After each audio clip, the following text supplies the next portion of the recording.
एक जना अपना औरत के परेशान कैले बानो और कहत बाड़ी कैसे कहतड़ी हो ब्यास कि ये राजा बाप भइल पहले वाला नहीं खब तनी सहूर सीख लइका सयान होके वाला बाप कैसे कहतड़ी आई गीत में सुने के बाद कि तनिका सबूर क के दूर सुतए राजा और बाप भइल अब तो सहूर सीखे राजा तो लइका जागल पर छोड़े नहीं साड़ी धइले बा लइका जागल पर छोड़े नहीं साड़ी धइले बा तुहरा तो वही के बीमारी धइले बा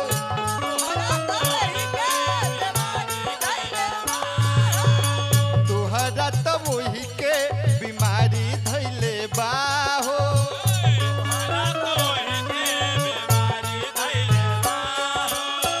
तनिका सबूर क के दूर सुते राजा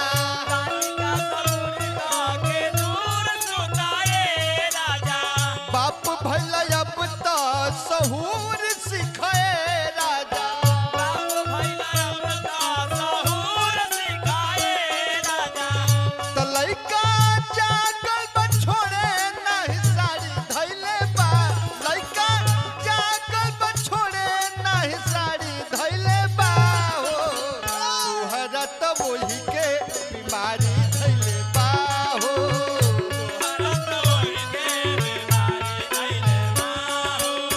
तुहरा तो वही के बीमारी धइले बा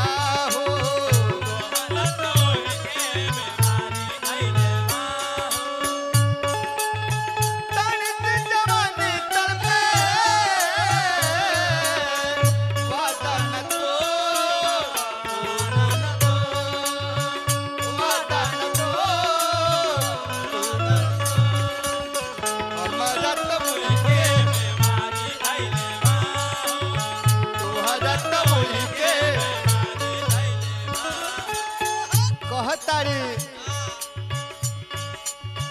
जागी चाहिए मात जनी है मोहाला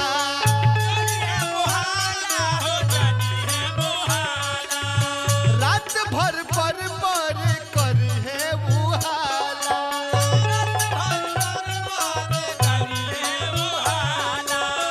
जानी चाहिए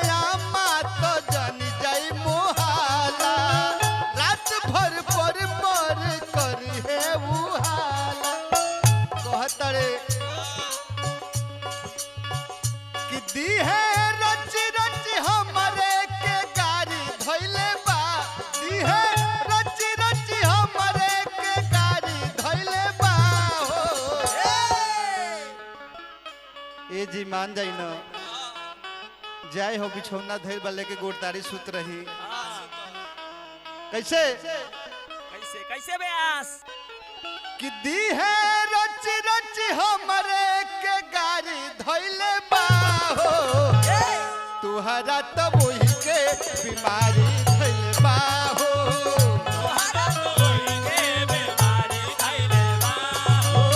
तुहरा तो वही के बीमारी धइले बा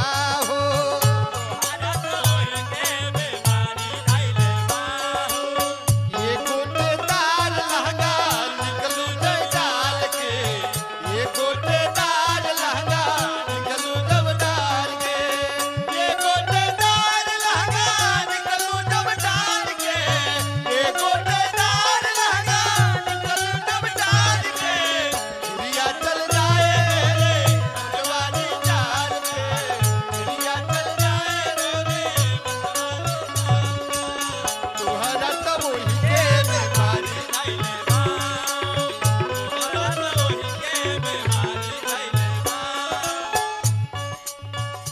कहतड़ी कि राजा देखतनी अम्मा बर बर करत बाड़े अगर जान जी है तो को गत छोड़ी है ना। कैसे धीर धर को बिन से राय वाला ना हो,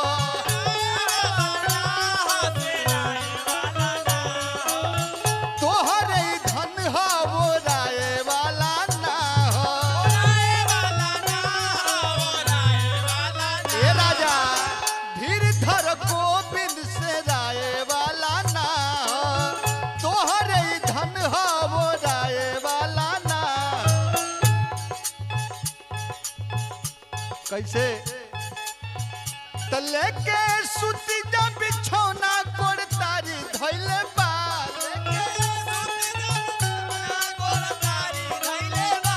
लेके सुती जा बिछौना कोड़ तारी धइले बा हो। तुहरा तो वही के बीमारी धइले बा हो, ओ तुहरा तो वही के बीमारी धइले बा हो।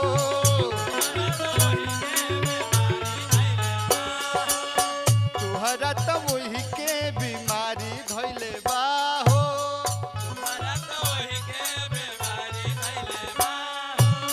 तुहरा तो वही के बीमारी धइले बा हो।